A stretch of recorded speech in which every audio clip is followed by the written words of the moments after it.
The air crackled with the sharp bite of autumn as leaves skittered across the pavement. A golden blur against the gray dawn. Evelyn Harper, on an evening, a 34-year-old woman with porcelain skin and a faint flush on her cheeks, cradled her swollen belly beneath a wool coat. 7 months pregnant, she moved with a deliberate slowness down the quiet street of her upscale neighborhood, her breath fogging in the crisp morning chill. Her hazel eyes sparkled with a mix of exhaustion and quiet joy. Her first child, a girl, was due soon, and every step felt like a tender promise to the life growing inside her. The world around her was still, save for the distant hum of a waking city. Then, a car horn ripped through the silence like a gunshot. Evelyn's head snapped up, her heart lurching into her throat.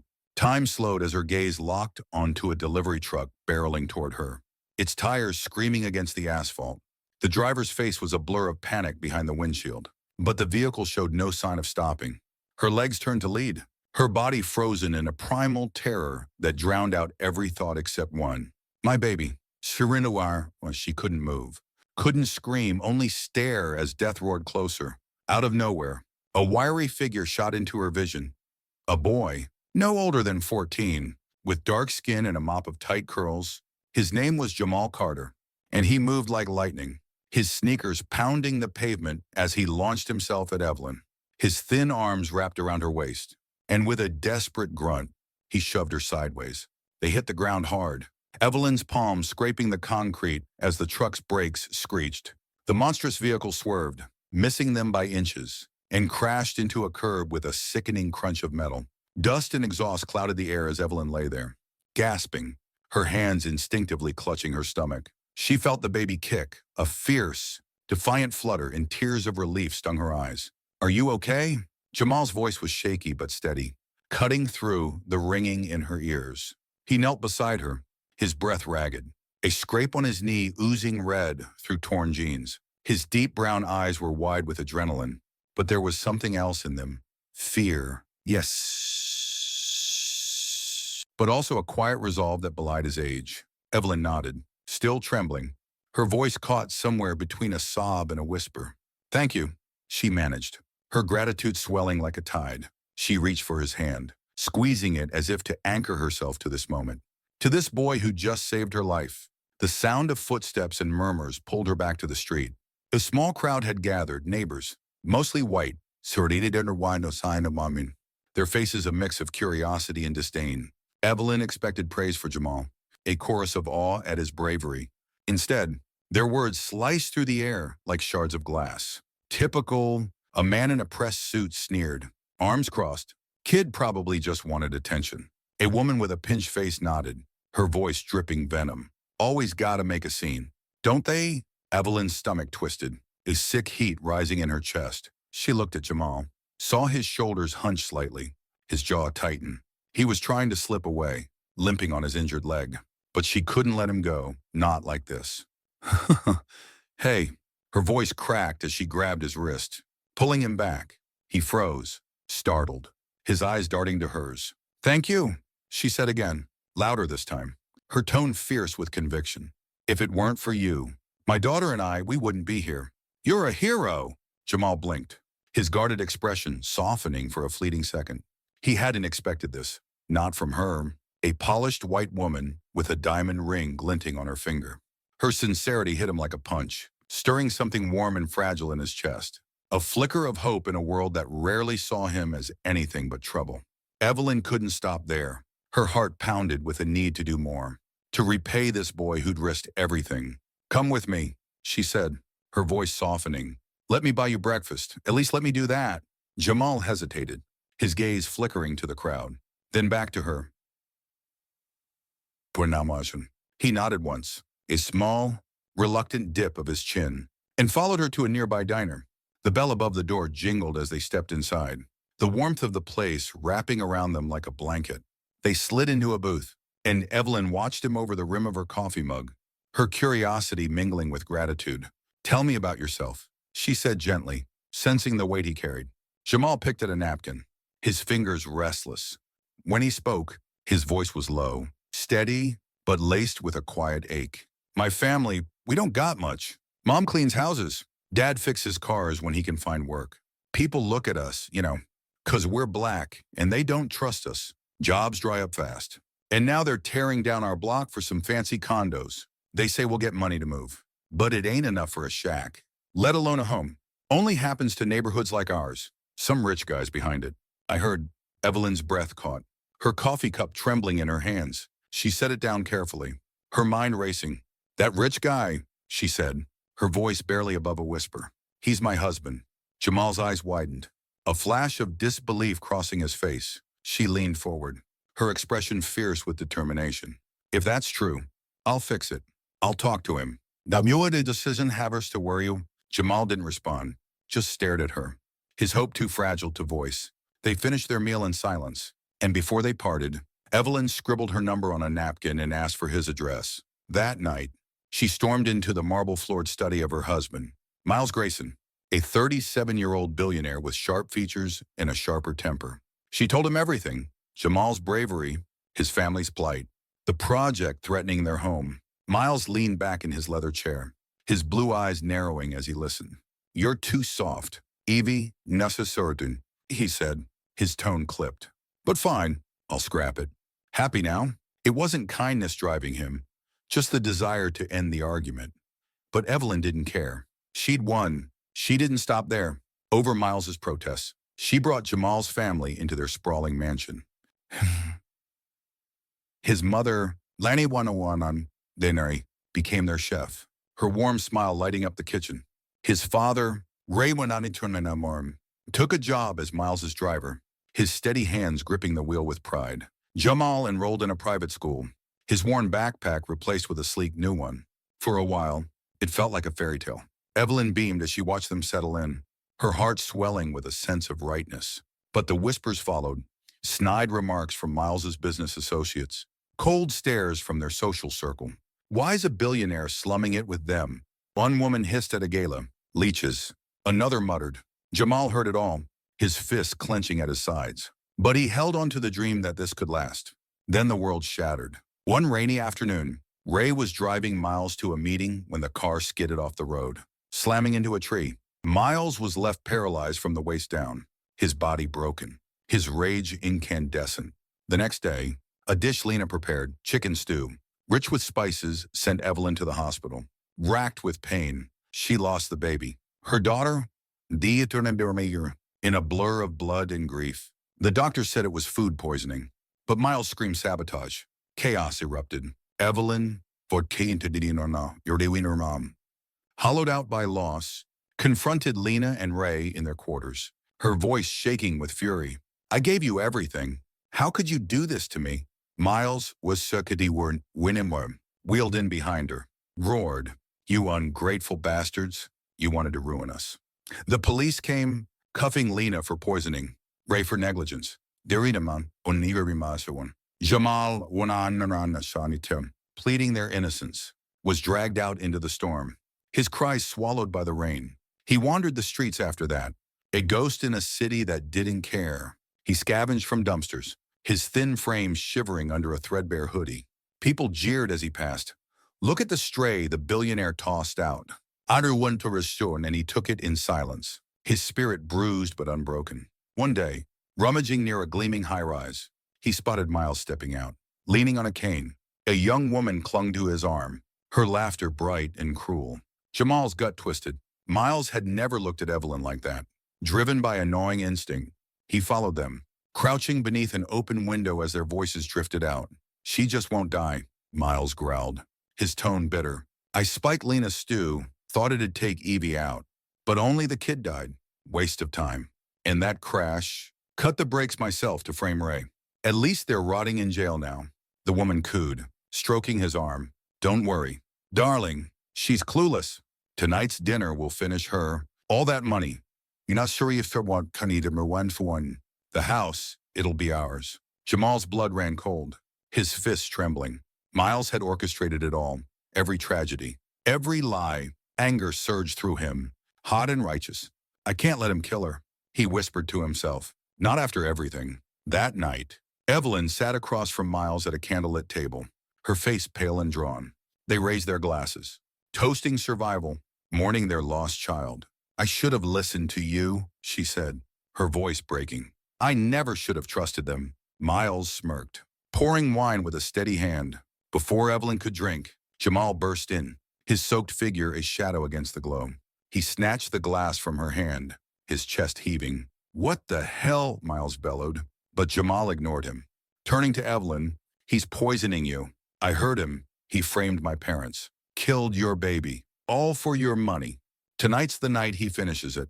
Evelyn's hands shook, her eyes darting to Miles. He's lying. Miles scoffed, but his voice faltered.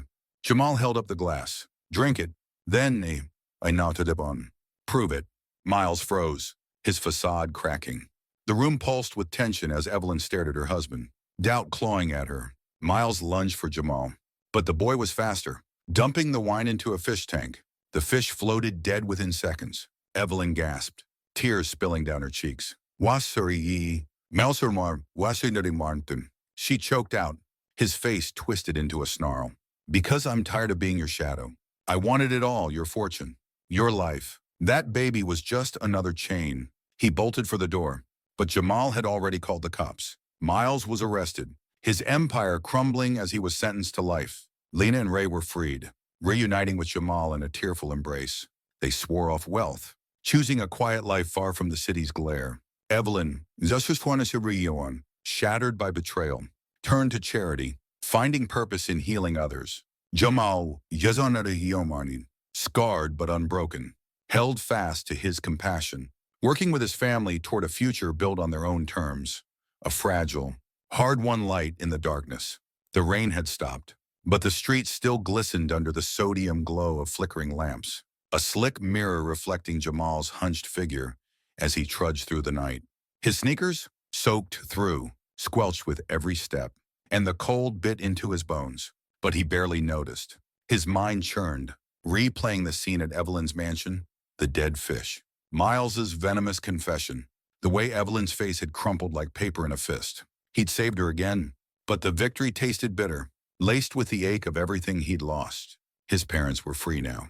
Yes, it's suckish runners, but the scars of their ordeal ran deep, and Jamal couldn't shake the feeling that the world was still stacked against them.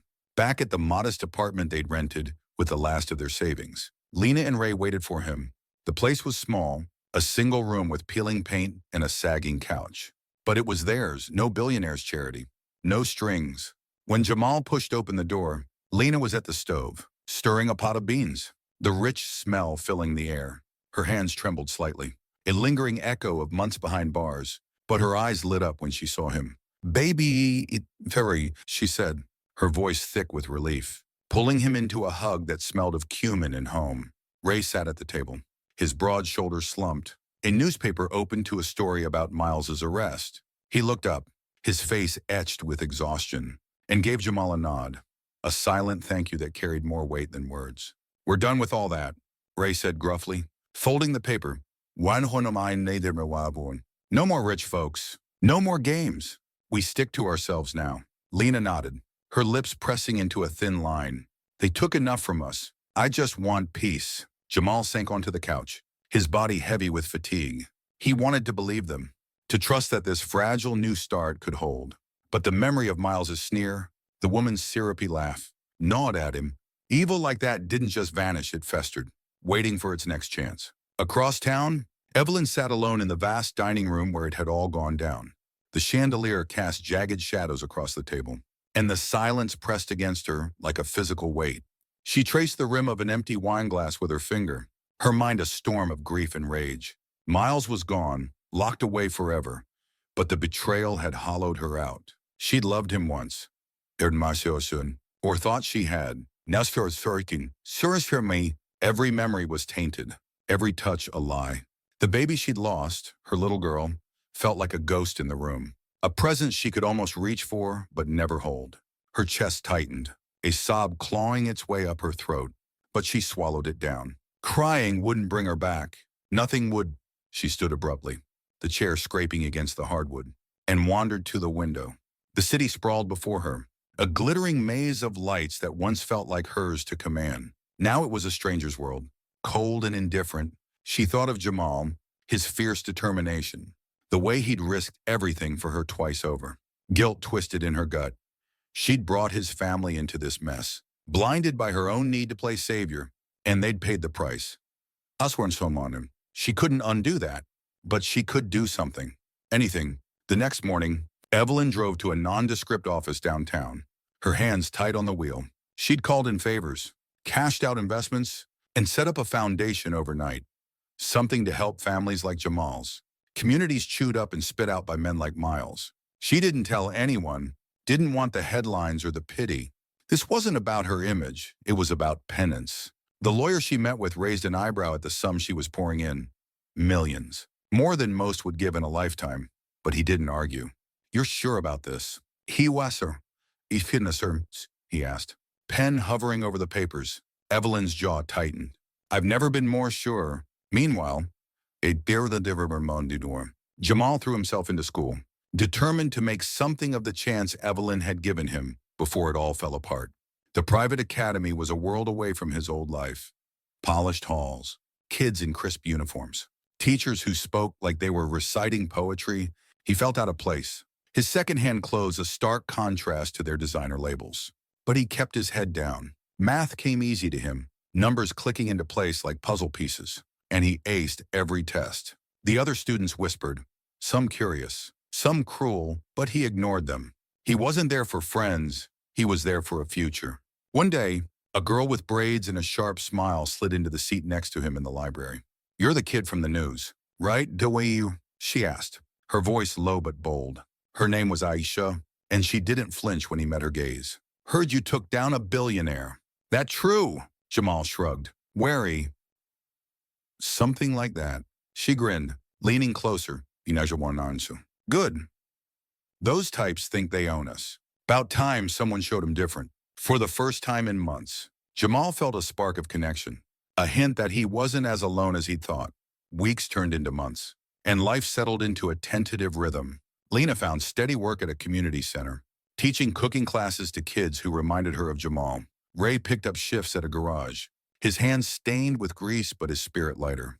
Jamal and Aisha became inseparable, studying together, dreaming of college, maybe engineering for him, law for her. They'd sit on the apartment's fire escape, watching the city pulse below, and talk about a world where people like them could win without losing everything first. Evelyn's foundation grew quietly, funding housing projects, scholarships, legal aid. She visited the sites sometimes, her presence unannounced, watching families move into homes that wouldn't be torn down by greed. She never sought Jamal out, didn't want to drag him back into her orbit, but she kept tabs through a private investigator, making sure he was okay. When she learned he'd won a math competition, a small, proud smile broke through her guarded exterior. He was going to be all right. Maybe she could be. But the past wasn't done with them. One evening, as Jamal walked home from Aisha's, a black SUV rolled up beside him, its tinted windows gleaming like oil. The door opened, and a man stepped out, tall, white, with a scar cutting across his cheek. Jamal Carter, he said, his voice smooth as a blade. You've made some enemies. Jamal's pulse spiked, his fists clenching. Who are you? The man smirked. A friend of Miles Grayson. He's got a long reach. Even from a cell. You didn't think this was over? Did you? Before Jamal could react, the man grabbed him, shoving him into the SUV. The door slammed shut, and the vehicle peeled away, tires screeching. Inside, the man leaned close, his breath sour. Miles wants payback. You ruined him. Now it's your turn. Jamal's mind raced, fear warring with defiance. He thought of his parents, of Evelyn, of the life he'd fought so hard to build. He wasn't going down without a fight. Back at the apartment, Lena felt a chill she couldn't explain. Her spoon pausing mid-stir. Ray glanced at the clock. Jamal was late. Across the city, Evelyn sat in her office, a stack of donor letters in front of her. When her phone buzzed, an unknown number. She answered, and a voice she didn't recognize said, check your email. Her screen lit up with a photo. Jamal, bound and gagged, his eyes blazing with fury. A message followed. He pays for what he did. So will you? Lee. Evelyn's heart stopped. Miles wasn't finished. And now, the fight was far from over. The SUV jolted over a pothole, and Jamal's head slammed against the window, a dull thud echoing in the cramped space. His wrists burned where the zip ties bit into his skin, and the gag, a sour rag stuffed in his mouth, made every breath a struggle. The man with the scar sat across from him, his legs crossed casually, a predator sizing up prey. Jamal's eyes darted around the vehicle, searching for anything, a loose tool, a forgotten phone. But the interior was bare, stripped down to cold metal and shadows. His heart hammered, a wild drumbeat in his chest. But he forced himself to focus. Panic wouldn't save him. He had to think. "Where are you taking me?" He mumbled through the gag, the words garbled but defiant. The man chuckled, a low, gravelly sound that sent a shiver down Jamal's spine. "Somewhere quiet," he said, twirling a knife between his fingers, the blade catching the dim light. "Miles don't like loose ends. You're a big one, kid."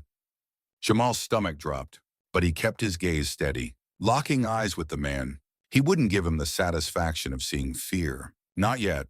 Back at the apartment, Lena's unease had morphed into dread. She paced the small kitchen, her hands wringing the hem of her apron. "He's never this late," she said, her voice tight with worry. Ray stood by the window, peering into the dark street below, his jaw clenched. "Maybe he's with that girl, Aisha." He offered Masun Chukubanen wanting a Masamane born, but the words felt hollow even to him. He grabbed his coat. "I'm going out there." Lena nodded, already dialing Aisha's number. The line rang once, twice. Then Aisha's voice came through, sleepy but alert. "Mrs. Carter, what's wrong? Why's her restaurant?" Lena's breath hitched. "Jamal's not home." "Is he with you?" A pause. Then Aisha's sharp intake of breath. "No, no, no. He left an hour ago. I'll check the route. He always cuts through Elm Street." Across the city, Evelyn stared at the photo on her screen, her hands trembling so violently the phone nearly slipped from her grasp. Jamal's face, bruised, defiant, stared back at her, a silent plea she couldn't ignore. The email's threat pulsed in her mind. "Yamim, he pays for what he did. So will you, who comes her interim. He knows mantun. Sumur." Her throat closed up, guilt and terror crashing over her like a wave.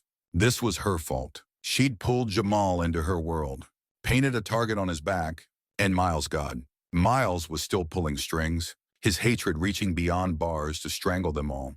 She stumbled to her desk, yanking open a drawer to grab a burner phone she'd kept for emergencies. Her fingers shook as she dialed the private investigator she'd hired to watch Jamal. Pick up, she muttered, pacing the office. "Does her son?" When the line clicked, she didn't wait for a greeting. "Tom Sonatracio, it's Evelyn, they've got Jamal, Miles's people. I've got a photo, a teen, a threat. Find him, now was the servito." Tom's voice was calm, professional, but urgent. "Send me everything. I'm on it." She forwarded the email, her pulse racing as she sank into a chair. Her mind spun. Where would they take him? What did Miles want? Revenge. Rasonon, Sornakaran Bitcoin. Sure. But this felt bigger, more calculated. She couldn't sit still. She grabbed her keys and headed for her car, determination hardening her resolve. She'd find him herself if she had to. The SUV slowed, turning onto a dirt road that wound into an industrial wasteland on the city's edge.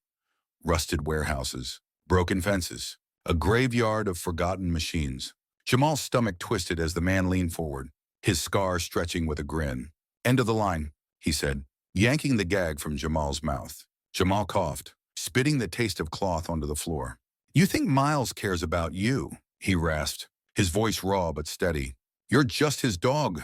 The man's grin faltered, a flicker of anger in his eyes, but he didn't respond.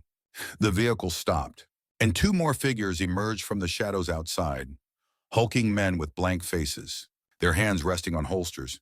They dragged Jamal out, the gravel crunching under his sneakers as they hauled him into a cavernous warehouse. The air stank of oil and decay, and a single bulb swung overhead, casting jagged light across the concrete floor. They shoved him into a chair, binding his ankles to the legs with more zip ties. The scarred man circled him, tapping the knife against his palm. "Miles says you're a problem," he said. "Took his money, his wife's trust, his freedom. He wants you gone, slowly." Jamal's chest tightened, but he forced a smirk. "He's the one in a cage. Who's the real loser here?" The man's fist connected with Jamal's jaw, a burst of pain exploding across his face. Blood trickled from his lip, warm and metallic, but Jamal didn't flinch. Keep talking, the man snarled. Makes this more fun. He raised the knife, the blade hovering near Jamal's cheek. When a phone buzzed in his pocket, he stepped back, answering with a grunt. Ja, genau not. Antin, Wissorn, now, and Punwurn. We're fine. He hung up, glaring at Jamal. Boss wants a video first. Proof you're suffering. Then we finish it. One of the goons pulled out a phone, aiming it at Jamal, who stared straight into the lens, his eyes burning with defiance. You're all dead when I get out of this, he said, his voice low and fierce. Miles away, Aisha sprinted down Elm Street, her breath puffing in the cold air. She'd found Jamal's backpack, torn and abandoned in an alley, its contents scattered, his math notebook, a pen, a crumpled photo of him with his parents. Her heart sank, but she didn't stop. She called Lena, her voice shaking. I found his stuff. Something's wrong, really wrong. Lena's cry crackled through the phone, and Ray's voice cut in. Stay there. We're coming. They met her minutes later, Ray's truck rattling to a stop. He scanned the alley, his face grim. And footprints, tire marks. They took him. Evelyn's car screeched through the city, her mind a blur of fear and focus. Tom called back as she hit the highway. Got a lead, he said. Old warehouse district. Miles' shell company owns half of it. I'm 10 minutes out.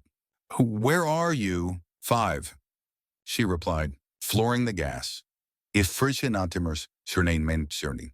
The skyline faded behind her, replaced by the skeletal remains of factories. She didn't know what she'd do when she got there, only that she couldn't lose Jamal, not after everything. In the warehouse. The scarred man finished the video, sending it off with a smirk. Time's up, he said, raising the knife again. Jamal braced himself, his mind racing for a way out. When a distant rumble broke the silence, a car engine, growing louder, Turia. The man paused, frowning, and one of the goons peeked outside. Someone's here, he muttered. The scarred man cursed, barking orders. Deal with it. But before they could move, the warehouse door burst open, and Evelyn stormed in, her eyes wild with fury. Get away from him, she shouted, her voice echoing off the walls. The men froze, caught off guard, and Jamal's heart leapt. She'd come for him again. The scarred man recovered first, lunging at her. But Evelyn was ready. She swung a tire iron she'd grabbed from her trunk, catching him in the ribs. He grunted, stumbling, and Jamal seized the moment, rocking his chair until it tipped. Crashing to the floor, the zip ties strained but didn't break. Chaos erupted, shouts, footsteps, the glint of metal as Evelyn fought to reach him, her face a mask of desperation and rage. Outside, tires screeched again, Ray's truck roared up, and he and Lena spilled out. Aisha close behind. Ray charged in, his fists swinging, a father's fury unleashed. Lena grabbed a rusted pipe, her fear swallowed by resolve. Together, they tore through the goons, a family fighting for their own. Evelyn reached Jamal, dropping to her knees to cut his bonds with a shard of glass she'd snatched from the floor. I'm so sorry, she whispered, tears streaking her face. I've got you. The scarred man staggered to his feet, blood dripping from his side. But before he could strike, sirens wailed in the distance. Tom. With the police in tow, the fight drained from the room as the goons scattered, only to be caught in the headlights of squad cars. Jamal stood, shaky but unbroken, his family and Evelyn at his side.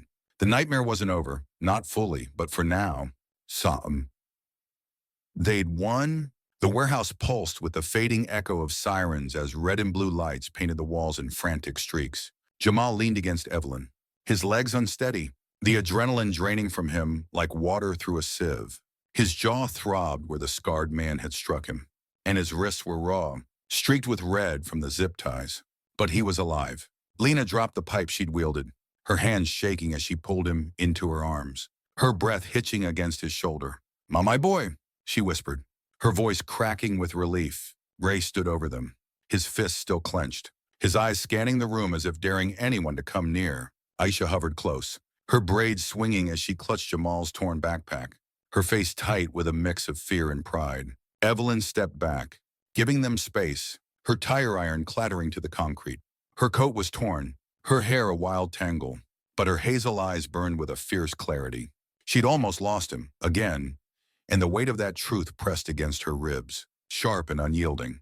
The police swarmed in, cuffing the scarred man and his goons, their shouts cutting through the haze. Tom, the investigator, strode over, his trench coat flapping, his face grim but satisfied.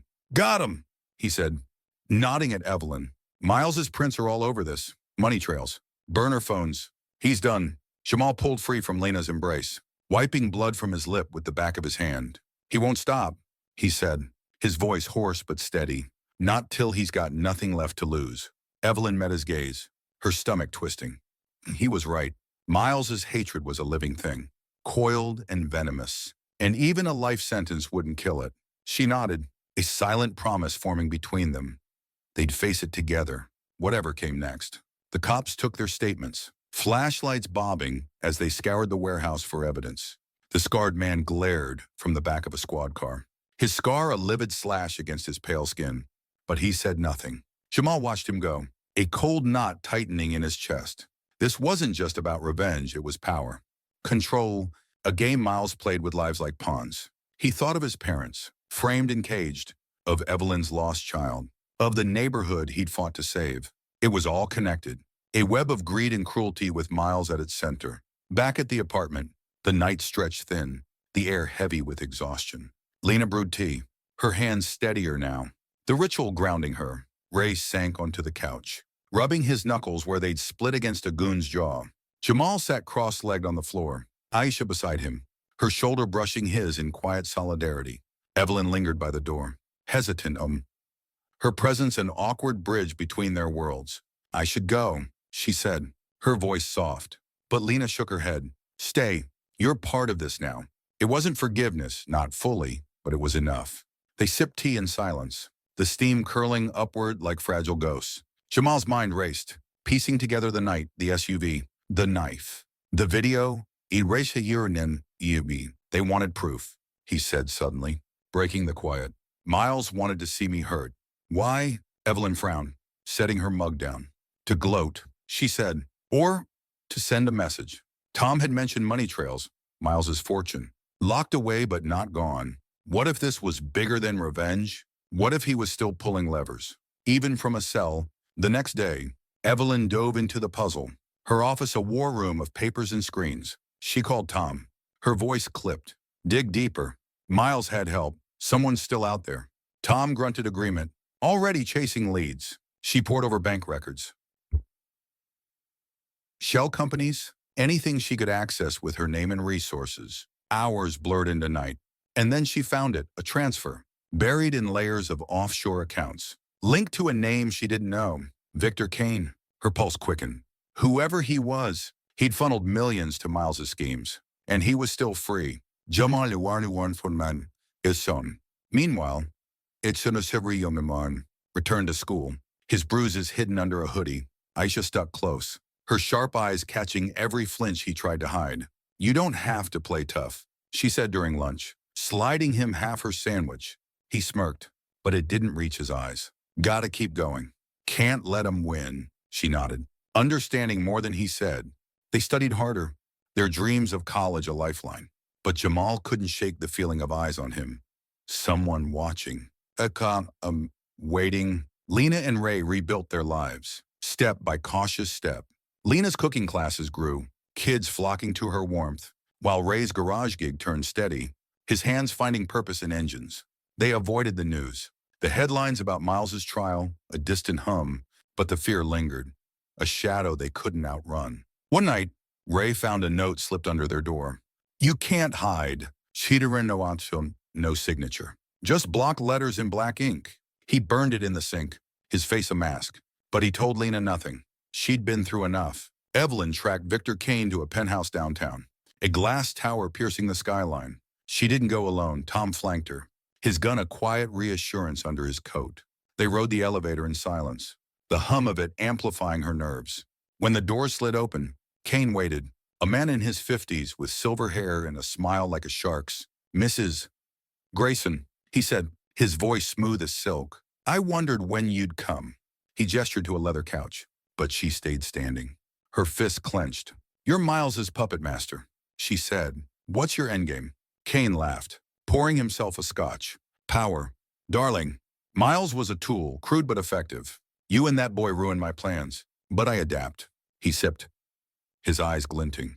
"The foundation you're so proud of. I've got people inside. Every dollar you give, I take a cut. And the Carters, they're next. To a shaken Hasanwaranda." Evelyn's blood ran cold, but she didn't flinch. "You're done," she said, nodding to Tom, who stepped forward, recording every word. Kane's smile faded, his hand twitching toward a drawer. But Tom was faster, pinning him to the wall.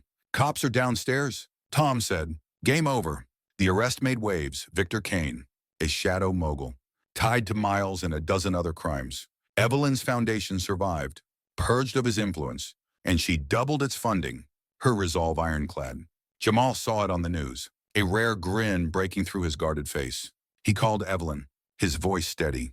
"You got him," she exhaled. "A weightlifting. We got him." Life didn't heal overnight. Jamal carried scars, physical and otherwise, but he leaned on Aisha, his parents, his own grit. Lena and Ray rebuilt their trust, their home a sanctuary. Evelyn stepped back from the spotlight, her charity work a quiet atonement. Miles rotted in prison, his empire dust, and Kane joined him, their schemes unraveling like threadbare cloth. One spring day, Jamal stood on the fire escape, the city sprawling below, alive with possibility. Aisha nudged him, her eyes bright. We're gonna make it," she said. He nodded, the wind tugging at his curls. "Yeah, nas reach. We are walking sure." For the first time, he believed it. The sun hung low over the city, a molten disk bleeding orange into the horizon as Jamal leaned against the fire escape railing, his breath fogging in the cool evening air. Aisha sat beside him, her legs dangling over the edge, her braids swaying as she tilted her head to watch a flock of pigeons scatter across the rooftops. The weight of the past year pressed against Jamal's chest, not crushing anymore, but still there. A quiet ache he'd learned to carry. Kane's arrest had severed the last thread of Miles's reach, but the echoes lingered. The warehouse, the knife, the nights he'd woken sweating, sure he was still bound to that chair. He flexed his hands, the faint scars on his wrist catching the light, and exhaled slowly. He was here. He'd made it. Aisha nudged him with her elbow, her voice cutting through his thoughts. "You're brooding again," she said, half teasing. "Hanem, half serious.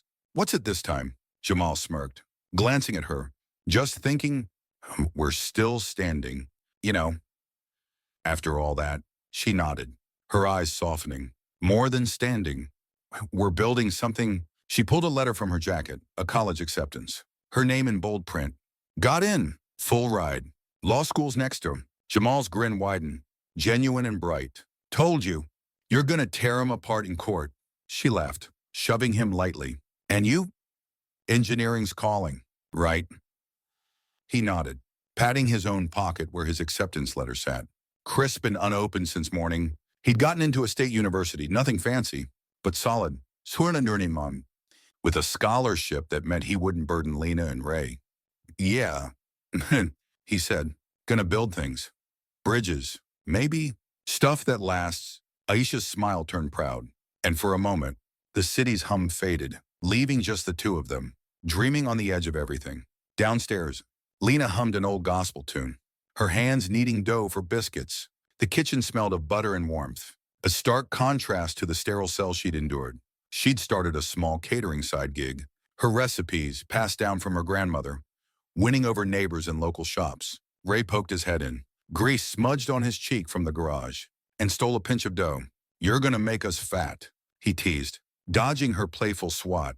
She laughed, a sound that hadn't come easy for a while.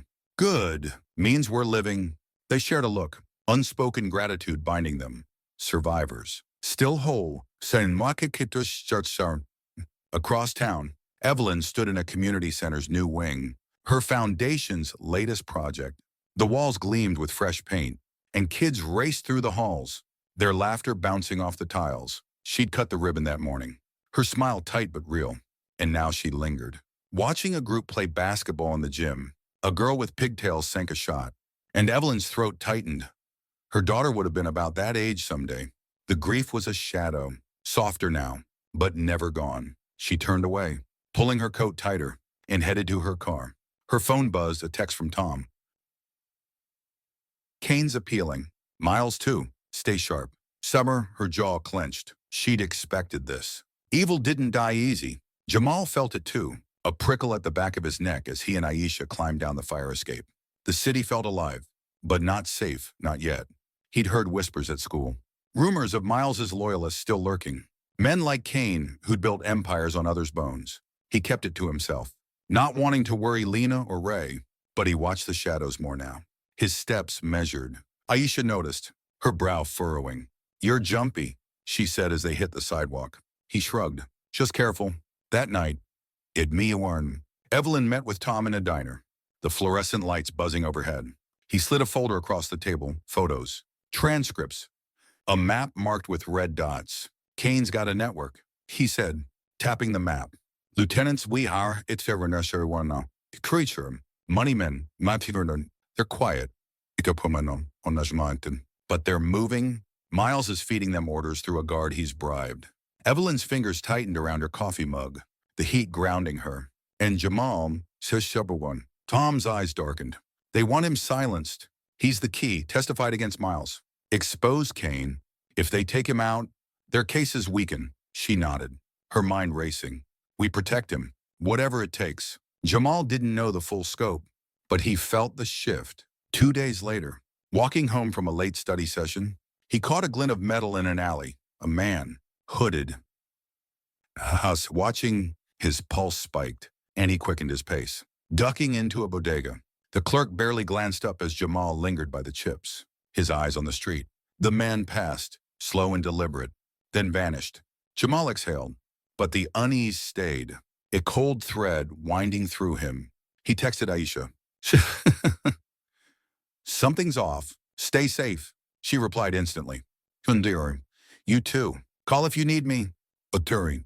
Evelyn acted fast. She hired security, discreet, ex-military types to shadow Jamal's family.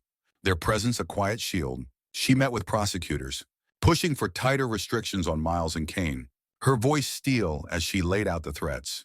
Tom dug deeper, tracing the network to a warehouse in Jersey, a hub for dirty cash, and worse. "We hit it," he told her. "Come once during watch," his tone flat. "Cut their legs off," she agreed, funding the op herself. Her fortune a weapon now. The raid came at dawn, a SWAT team storming the Jersey site. Cash piles, guns, ledgers, evidence of Kane's reach, spilled into evidence bags. Jamal saw it on the news, his breath catching as the anchor named Victor Kane's empire crippled. Lena hugged him tight, Ray's hand heavy on his shoulder. "It's over," Lena said, but Jamal shook his head.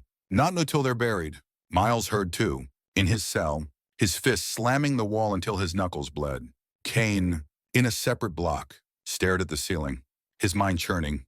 They'd lost this round, but they had time, years to plan, to strike. Evelyn knew it, felt it in her bones as she watched the city from her office. The skyline, a jagged promise of battles ahead. She called Jamal, her voice steady. "We're not done fighting. You ready?" He paused, then answered, firm, "A team." Always. Spring turned to summer, and Jamal graduated, his cap tassel swinging as he crossed the stage. Aisha whooped from the crowd. Lena and Ray beaming, Evelyn in the back, a quiet observer. He enrolled in college, his dorm a new start, his mind sharp with purpose. Aisha headed to her own campus, their calls a lifeline across the miles. Lena's catering took off. Ray bought into the garage, and Evelyn's foundation grew, a bulwark against the dark. But late at night, Jamal sometimes stood at his window, the city's pulse a reminder. Miles and Kane were caged, their claws blunted, but not broken. He'd won battles, not the war, yet with his family. Aisha, Yasirajamornam. Evelyn, his unlikely army, he felt something stronger than fear. Pain and hope, fierce and unyielding. They'd face what came. Together, the summer sun beat down on the college campus. A relentless heat that shimmered off the asphalt and turned Jamal's dorm room into a sweatbox. He sprawled on his bed, a textbook open across his chest, the pages fluttering under a cheap fan's weak breeze. His first semester had started strong. Calculus clicked like it always had. And his engineering prof, a gruff guy with a beard like steel wool, had already pegged him as one to watch. But the quiet moments, like this one, wasn't the journey he wants to return. Let the shadows creep in. He traced the scars on his wrists absent-mindedly. The faint white lines a map of survival. Miles and Kane were locked up, their empires gutted. But Jamal knew men like them didn't fade. They festered. His phone buzzed, jolting him upright. Aisha's name flashed on the screen, and he answered with a grin. Yo. Future lawyer. What's up? Her laugh crackled through, bright and sharp. Just checking on you, Mr. Bridge Builder. How's the dorm life? He glanced around the cramped space, posters of skyscrapers taped to cinder block walls, a desk buried under notebooks, and shrugged. Atikuri. Loud, kinda perfect, she snorted. Where's your liar? You miss my cooking, he chuckled, the tension in his chest easing. Maybe. You miss my math skills. Every day, she shot back, and they fell into an easy rhythm, trading stories of lectures and late-night study sessions. But Aisha's voice tightened when she mentioned a news blip she'd caught. Miles's appeal hearing was set for next month. They're saying he's got new lawyers. Big shots. Kane's pushing too. You hear anything? Jamal's stomach sank, the heat suddenly oppressive. Nah, I'm taking no mean, he said, keeping his tone light. Evelyn would have told me. He hadn't spoken to her in weeks. Not since she'd texted congrats on his graduation. She'd pulled back, giving him space. But he knew she was still out there, watching the board for the next move. Where did Mitch, we're good, he added, more to convince himself. Aisha hummed, unconvinced. But let it drop. Stay sharp. Okay. Always, he promised. Across the state, immersed at Biram. Evelyn sat in her office, the air conditioning humming a low counterpoint to the city's distant roar. Her desk was a battlefield, legal briefs, donor reports, sir, Miranu Winter Pinamon, a half-empty coffee cup stained with lipstick. Tom's latest update lay open in front of her. Miles's legal team was digging into technicalities, claiming tainted evidence from the warehouse raid. Kane's crew was quieter, but money was still moving. Trickling through cracks the feds hadn't sealed. She rubbed her temples, the headache a dull pulse behind her eyes. She'd dismantled their machine once, but it was rebuilding, piece by insidious piece. She dialed Tom, her fingers tapping an impatient rhythm. What's the play? She asked when he picked up. His voice was gravelly. Tired. We've got eyes on the lawyers. Miles's new guy's dirty. Tied to old mob money.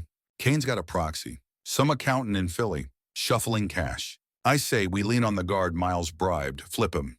Get fresh dirt. Evelyn nodded, her mind racing. Do it. And Jamal. Tighten the security. They'll go for him first. Tom grunted agreement. Already on it. You holding up? She forced a smile he couldn't see. Barely.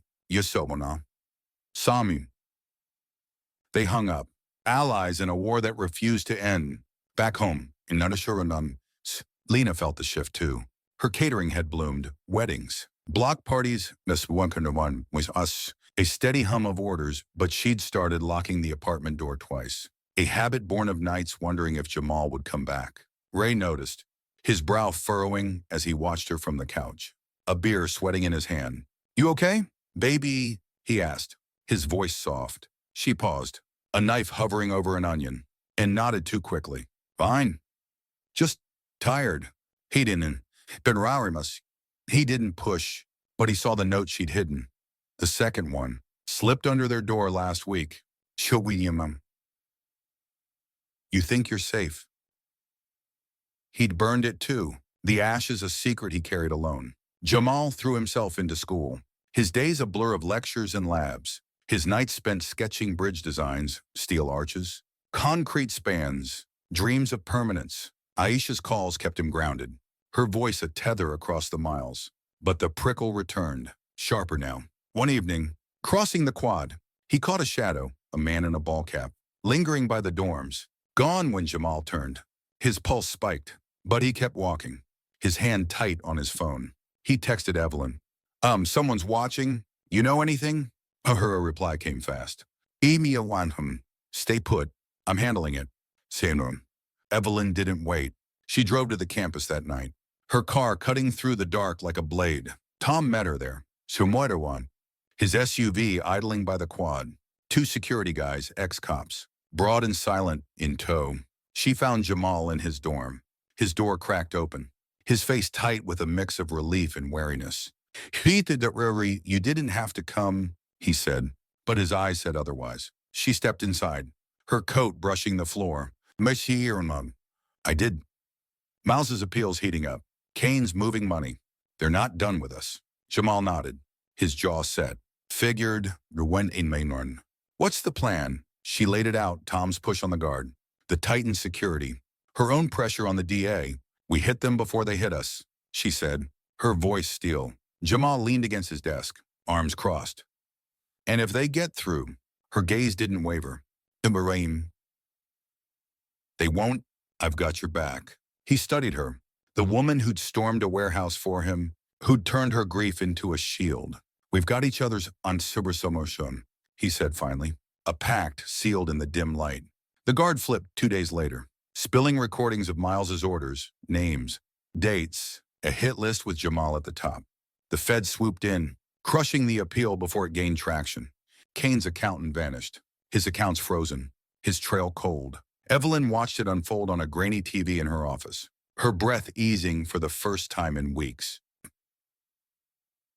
Tom called, triumphant. They're boxed in. Guards testifying, Miles is screwed. She smiled. Small but real. Good to be turn. Keep the watch on Jamal. Done. He then Henny, he said, and she hung up. The fight not over but tilted in their favor. Jamal felt the air lighten, the shadow gone from the quad. He aced his midterms, his designs earning a nod from his prof. Isha visited, her law books piled on his desk. Their laughter filling the room. Lena's catering hit a milestone, a contract with a local school, and Ray bought a beat-up motorcycle, a grin splitting his face as he revved it. Evelyn scaled back, her foundation thriving, her nights quieter, though she kept the burner phone close. Winter came, snow blanketing the city, and Jamal stood on the dorm roof, the skyline a jagged silhouette against the gray. Aisha joined him, her breath puffing white. We're winning. Much sit in Nick, she said, her voice firm. He nodded, the scars on his wrists hidden under sleeves but never forgotten. Yeah, Circuit for now. Miles and Kane were caged, their claws dulled. But Jamal knew, deep down, the war wasn't won. Not yet, but with Aisha's fire, his family's strength, Evelyn's resolve, he was ready. They all were. The snow crunched under Jamal's boots as he trudged across campus, his breath a white plume in the frigid air. Winter had settled in hard, the kind of cold that seeped into your bones and stayed there. But he didn't mind. It sharpened his focus, kept him moving. His second semester was underway, and he'd thrown himself into it. Structural dynamics, physics. A guntunner, late nights hunched over blueprints in the library. His prof had started calling him the quiet genius, a nickname that stuck despite his protests. He liked the work, the way equations and steel could bend the world into something solid, something he could trust. It was control, in a life that had too often spun out of his hands. His phone buzzed in his pocket, and he fished it out, squinting against the wind. A text from Aisha. Killed my first mock trial. Opponent didn't know what hit him. He grinned, typing back. Tutron de yours? No, told you. They're scared of you already. Her reply came fast. Better be. You good. He paused, his thumb hovering. The campus was quiet, the snow muffling everything. But that prickle, the one he couldn't shake, itched at the back of his neck. Yeah? He sent, then added, watch your washroom, watch your back too. She didn't question it, just sent a thumbs up. They'd learned to trust each other's instincts. Back home, Lena stood in the apartment kitchen, her hands dusted with flour as she rolled out dough for a school order. 50 dinner rolls. Due tomorrow. The contract had been a lifeline, steady cash that let her breathe easier. But she moved with a quiet urgency now, her eyes flicking to the window every few minutes. The notes had stopped after Kane's network crumbled, but the silence felt heavy, like the calm before a storm. Ray was at the garage, tinkering with his motorcycle, his way of keeping the ghosts at bay. He'd taken to writing it late at night. The roar of the engine drowning out the memories of sirens and steel bars. They didn't talk about it much. Jamal's kidnapping. The trial. Sureswan. The threats, but it lived in the lines on their faces. The way they held each other a little tighter. Evelyn felt the shift too. A restless edge that kept her up nights. She'd moved into a smaller place, a sleek condo downtown. The mansion sold off to fund her work. The foundation was her anchor. Its reach growing, after-school programs. Job training, homes for families like Jamal's. But the victories were bittersweet. She'd won battles, dismantled empires. But Miles's shadow loomed, a specter she couldn't bury. His appeal had tanked. Kane's too. But Tom's updates painted a grim picture. Loyalists still whispered. Money still flowed in hidden streams. She sat at her new desk, a glass of wine untouched, and stared at a photo of Jamal from his graduation. His cap tilted, his smile fierce. She'd protect him. She had to. The call came at midnight, Tom's voice cutting through her haze. We've got a problem, he said. No preamble. Miles's guard, the one who flipped, found dead in his cell. Stabbed. Looks like a hit. Evelyn's grip tightened on the phone, her pulse spiking. They're cleaning house. She said, her voice low. Tom grunted. Yeah, and there's chatter, someone stepping up. A new player. Wenda Serbashurum, no name yet, but they're bold. Moved 50 grand through a dummy corp last week. She stood, pacing the condo's bare floor. Jamal, still the target. Tom confirmed. Security's tight, but we need to move faster. I'm chasing the money. Got a lead in Chicago. She didn't sleep after that. By dawn, she was in her car, driving to the campus. Her mind a steel trap. Jamal met her in the dorm lounge. His hoodie pulled up, his eyes sharp despite the early hour. What's going on? He asked, reading her tension. She didn't sugarcoat it. Miles's guard's dead. Someone's taking over. New blood. Same game. They're coming for you. His jaw tightened.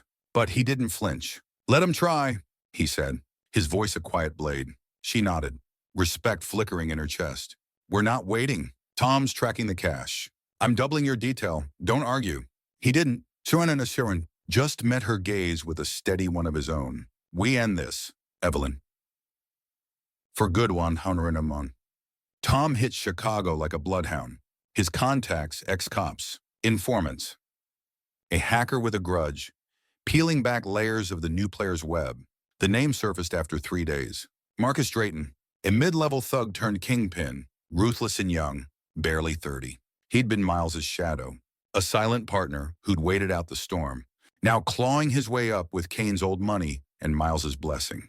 Tom found him in a penthouse overlooking Lake Michigan, all glass and arrogance. His crew a mix of muscle and tech.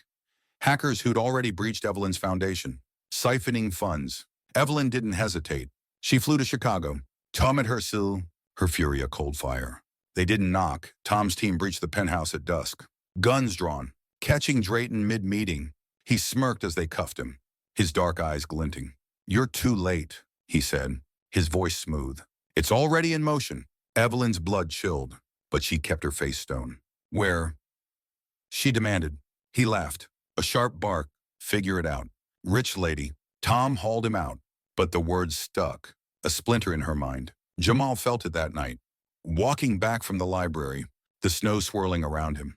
The campus was a ghost town. Finals looming, but the air felt wrong, too still, too heavy. He heard footsteps, soft but deliberate, and turned. A figure in black, face masked, lunged from the shadows, a knife flashing. Jamal dodged, instinct kicking in, and swung his backpack. Catching the attacker's arm, the blade clattered to the ground. But a second figure emerged, bigger. Faster. Jamal ran, his breath ragged, his legs pumping through the snow. He ducked into a lecture hall, slamming the door, his hands shaking as he dialed Evelyn. She answered on the first ring, her voice tight. Jamal, they're here, he panted, barricading the door with a chair. 2 of them, knives. Her curse was sharp. Then my house. Hold on. Security's coming. 2 minutes. He heard shouts outside, the thud of boots, and braced himself. The door rattled, then burst open. The bigger attacker charging. Jamal grabbed a metal stool, swinging it hard, connecting with the man's skull. He dropped to deck and pissed mouse, groaning, just as campus security stormed in. Tackling the second assailant, Evelyn arrived an hour later, her car skidding into the lot. Tom's intel burning in her ears. Drayton's hit. Timed with the breach, Jamal sat in the security office, a bruise blooming on his cheek, his eyes blazing. "I'm fine," he said before she could ask. But his hands shook. She knelt beside him, her voice fierce. "When is it in a certain it beaking? We got Drayton. He's done. But we're not stopping till every last one's gone." He nodded, exhaustion warring with resolve. "Cool. Versus Singudmon." The fallout was swift. Drayton's crew collapsed under interrogation. Their network exposed. Money. Names, or Termanawan. A trail back to Miles's cell. The feds locked it down. Miles's privileges stripped. Kane's too. Evelyn's foundation patched its holes. Her security tripled. Jamal finished the semester, his grades unshaken, his spirit dented but intact. Aisha flew in for break, her arms around him a lifeline. Lena and Ray held him close. Their home a fortress of love. Spring bloomed, and Jamal stood on the quad. The snow gone, the air soft. He'd survived again, and the war felt distant, its edges blunted. Miles and Kane were ghosts. Drayton a footnote. Evelyn watched from afar, her fight quieter now, her purpose clear. They'd won for real this time, and the future stretched wide. Bridges to build, laws to shape, lives to mend. Together, they'd made it when the spring air carried a faint sweetness, the scent of blooming lilacs drifting across the college quad as Jamal stood beneath a sprawling oak, its branches heavy with new leaves. The campus buzzed with end-of-year energy, students lugging boxes, laughter echoing off brick walls. But Jamal felt a stillness settle over him, a quiet he hadn't known in years. His sophomore year was done, his grades a testament to late nights and stubborn grit. And the scars on his wrists had faded to thin silver lines, less a reminder of pain than of what he'd overcome. He adjusted the strap of his backpack, heavier now with textbooks and a rolled-up blueprint, his final project. A suspension bridge design that had earned him a summer internship with a local firm. The future wasn't just a dream anymore. It was solid, real, and something he could touch. Aisha bounded across the grass toward him, her law school hoodie loose over her frame, her braids bouncing with every step. She'd aced her first year too. Her mock trial wins already legend among her classmates. And she'd landed a clerkship with a judge who'd once taken down a cartel. "You ready to get out of here?" she asked, her grin wide and infectious. Jamal nodded, matching her smile. "Yeah, home first, then work. You push her on." She slung an arm around his shoulders, pulling him close. "Say Miamas. Mom's making ribs. Your folks are coming too. Big celebration." He laughed. "The sound easy, unburdened. They'll eat us out of house and home." Home was the apartment. Still small, still theirs. Lena had turned her catering into a full business. A logo of her grandmother's rolling pin stamped on every box. Her rolls now a staple at schools and churches across the city. Ray's garage had grown too. He'd bought it outright, his motorcycle parked proudly out front. A crew of mechanics under his wing. They'd carved out a life, not lavish but steady, built on their own terms. When Jamal and Aisha walked in, the smell of barbecue hit them like a warm wave. Lena's voice rising over the sizzle of the grill. "There's my college kids." She called "When did Remmer Reka de Brecha Wantina?" Pulling them into a flour-dusted hug. Ray followed, his grease-stained hands clapping Jamal's back. Pride in his eyes. "Heard about that bridge," he said gruffly. "Gonna drive over it someday." "Better." Jamal shot back, grinning. "You're gonna help me build it." Ray chuckled. A rare, deep sound, and the room filled with chatter. Lena teasing Aisha about her courtroom swagger. Ray ribbing Jamal about his fancy internship. It was loud, messy, perfect. Evelyn arrived later, her presence quieter now, her edges softened by time. She'd scaled back the foundations day to day, handing it to a team she trusted. But her mark was everywhere. New housing blocks, scholarships, a legacy of second chances. She carried a bottle of sparkling cider, her smile tentative as she set it on the table. "Didn't want to come empty-handed," she said. And Lena waved her in. No hesitation. Your family. Evelyn one suckin. Sit. They did. All of them around a table groaning with food. Ribs. Rolls. Chuttershurtsuram. Yaka collards. A feast of survival and triumph. The meal stretched into the evening. Stories tumbling out. Aisha recounted her judge's dry humor. Jamal sketched his bridge on a napkin. Lena bragged about a wedding gig that had fed 200 him. Ray stayed quiet, but his hand found Lena's under the table. A steady anchor. Evelyn listened, her wineglass untouched, her eyes tracing the faces around her. She'd lost so much, her daughter. Her trust. Years to Miles's poison, but here, in this cramped apartment, she found something else. Redemption. Nestor Rossum, fragile but real. As the sun dipped low, painting the room gold, Jamal stepped onto the fire escape. The city sprawling below. Aisha joined him, her shoulder brushing his, the familiar comfort of her presence grounding him. We did it, she said, her voice soft but sure. He nodded, his gaze on the skyline, towers he'd helped shape someday, a world he'd bend to his will. Yeah, Ninawanum, Surnidabafsarinum. And we're not done. Miles rotted in his cell, his appeals exhausted, his name a whisper on no one's lips. Kane faded too, his empire ash, his threats empty. Drayton's crew was gone, scattered or caged, their claws clipped for good. The war was over, not with a bang, but with the slow, hush, stubborn bloom of lives reclaimed. Evelyn stayed inside, watching Lena pack leftovers, a quiet vow in her chest to keep fighting, not for herself but for them. She'd fund Jamal's bridges, Aisha's cases, every dream they dared to chase. Jamal leaned against the railing, the metal cool under his palms, and felt the weight lift, not gone, but lighter, tenomon. A burden shared. Lena's laughter floated out, Ray's low rumble, Aisha's teasing jab. He closed his eyes, the city's pulse syncing with his own, and knew this was it, home. Howadi hope panah, a future forged from fire. They'd survived the worst, together, and now they'd build the best. The night stretched wide, infinite. Theirs, Narsarthur,